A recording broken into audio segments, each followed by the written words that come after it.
ఇచ్చిన ఏ ఒక్క హామీని రేవంత్ ప్రభుత్వం నెరవేర్చడం లేదు. చిన్న చిన్న పనులు కూడా చేయటం లేదు. మహబూబాబాద్ జిల్లా గార్లలో ఎమ్మెల్యే కోరం కనకయ్యకు నిరసన సెగ తగిలింది. రాంపురం హై లెవెల్ బ్రిడ్జ్ నిర్మించాలని ఎమ్మెల్యే కనకయ్యను అఖిలపక్ష నేతలు గరావు చేశారు. గార్ల మండల పర్యటనకు ఎమ్మెల్యే కోరం కనకయ్య రాగా మున్నేరువాగుపై అఖిలపక్ష నేతలు అడ్డుకున్నారు. దీంతో కాంగ్రెస్ పార్టీ నేతలు అఖిలపక్ష నేతల మధ్య తీవ్ర వాగ్వివాదం జరిగింది. బ్రిడ్జి నిర్మాణంపై ఎమ్మెల్యే కోరం కనకయ్య స్పష్టమైన హామీ ఇవ్వాలని అఖిలపక్ష నేతలు డిమాండ్ చేశారు.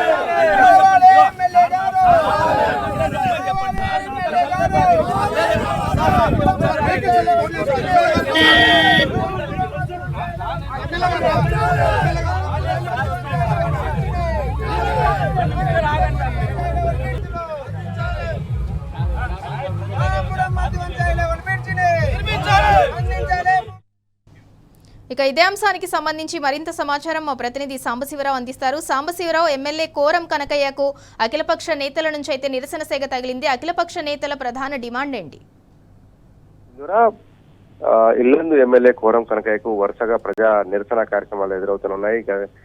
నియోజకవర్గ వ్యాప్తంగా ఆయన ఇచ్చినటువంటి హామీలు అమలు చేయకపోవడంతో అటు ప్రజానికము ఇటు అఖిలపక్ష పార్టీలకు సంబంధించినటువంటి నాయకులు వివిధ శ్రేణులకు సంబంధించినటువంటి ప్రజానికం నుంచి పెద్ద ఎత్తున ఆయన నిరసన శాఖ ఎదుర్కొంటున్నారు. మొన్న ఈ మధ్యనే బయ్యారం మండలంలో కూడా ఇందిరమ్మ ఇల్లు మంజూరు చేయలేదనేటువంటి కారణంతో ఏకంగా గ్రామాలే ఆయనని బహిష్కరించినటువంటి పరిస్థితి. ఇప్పుడు తాజాగా గార్ల మండలం రాంపురం దగ్గర ఉన్నటువంటి మున్నేరు లో లెవెల్ బ్రిడ్జ్ ప్రమాదకర స్థితిలో ప్రవహిస్తున్న సందర్భంలో తమకు ఇబ్బందిగా మారుతుందని గత ఎన్నికల సందర్భంలో అప్పుడు ఆయన దృష్టికి తీసుకెళ్తే దాన్ని ఎన్నికైనటువంటి తక్షణమే దాన్ని నిర్మిస్తానని హామీ ఇచ్చి ఎన్నికల హామీగా పేర్కొంటూ ఆయన హామీ ఇచ్చి ఎన్నికల్లో ఓట్లు వేయించుకున్న తర్వాత దాదాపు 20 నెలలు గడిచిపోయినప్పటికీ కూడా బ్రిడ్జ్ నిర్మాణం మీద ఎటువంటి చర్యలు చేపట్టకపోవడంతో గార్లా మండల వ్యాప్తంగా ఉన్నటువంటి అఖిలపక్ష పార్టీలందరూ కూడా ఒక అఖిలపక్షంగా ఏర్పడి విపక్షాలకు సంబంధించిన నాయకులంతా కూడా అఖిలపక్షంగా ఏర్పడి ఎమ్మెల్యేని గెరావ్ చేశారు. మున్నేరు ఏదైతే బ్రిడ్జ్ రాంపురం బ్రిడ్జ్ ఉందో ఆ బ్రిడ్జ్ ని క్రాస్ చేసే సమయంలో ఆ బ్రిడ్జ్ పైన అడ్డుకొని అక్కడే బైఠాయించి నిరసన తెలిపారు. గార్ల పర్యటనకు వచ్చేటువంటి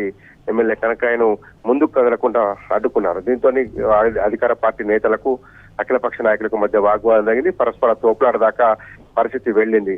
ఈ నేపథ్యంలోనే రంగప్రవేశించినటువంటి పోలీసులు కూడా అఖిలపక్ష నేతలను అక్కడి నుంచి తరలించేందుకు ప్రయత్నం చేయడంతో తీవ్ర ఉద్రిక్తత వాతావరణం పడింది. ఎమ్మెల్యేకు వ్యతిరేకంగా నినాదాలు చేసినటువంటి అఖిలపక్ష నేతలు ఎన్నికల్లో ఇచ్చినటువంటి హామీ ఏమైంది, తక్షణమే మున్నేరు మీద హై లెవెల్ బ్రిడ్జ్ నిర్మించాలి. రాంపురం పాటు అటువైపు దాదాపు 10-15 తండాలు ఉంటాయి. ఆ తండాలకు లో లెవెల్ బ్రిడ్జ్ మీద నుంచి రాకపోకలకు ఇబ్బంది అవుతుంది. మున్నేరు పొంగినప్పుడల్లా దాదాపు 3 నెలల పాటు అత్యవసర సేవలు కూడా నిలిచిపోతున్నాయి. ప్రాణాల మీదకి వచ్చినా కూడా రోడ్డు దాటేటువంటి పరిస్థితి లేదంటూ నినాదాలు చేస్తూ ఎమ్మెల్యేకు వ్యతిరేకంగా బైఠాయించి నిరసన తెలిపారు. గత్యంతరం లేని పరిస్థితి. ఎందుకంటే పర్యటనకు వచ్చేటువంటి ఎమ్మెల్యే ముందుకు పోవాలంటే అక్కడ ఉన్నటువంటి అఖిలపక్ష నేతలను శాంతింపజేయాలనేటువంటి పరిస్థితి నెలకొన్నటువంటి నేపథ్యంలో 20 కోట్ల రూపాయల వరకు దానికి ఖర్చు అవుతుందని ఇప్పటికే అంచనాలు తయారు చేశామని త్వరలోనే ఆ బ్రిడ్జిని మంజూరు చేస్తామని ఎమ్మెల్యే హామీ ఇచ్చారు. ఎమ్మెల్యే హామీతోనే తాత్కాలికంగా ఆందోళన విరమించినప్పటికీ అఖిలపక్ష నేతలు మాత్రం ఒక స్పష్టమైనటువంటి హెచ్చరిక జారీ చేశారు.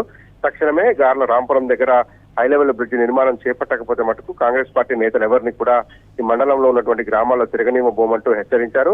రాబోయే రోజుల్లో పెద్ద ఎత్తున ఉద్యమాన్ని ఉధృతం చేస్తామని చెప్పారు.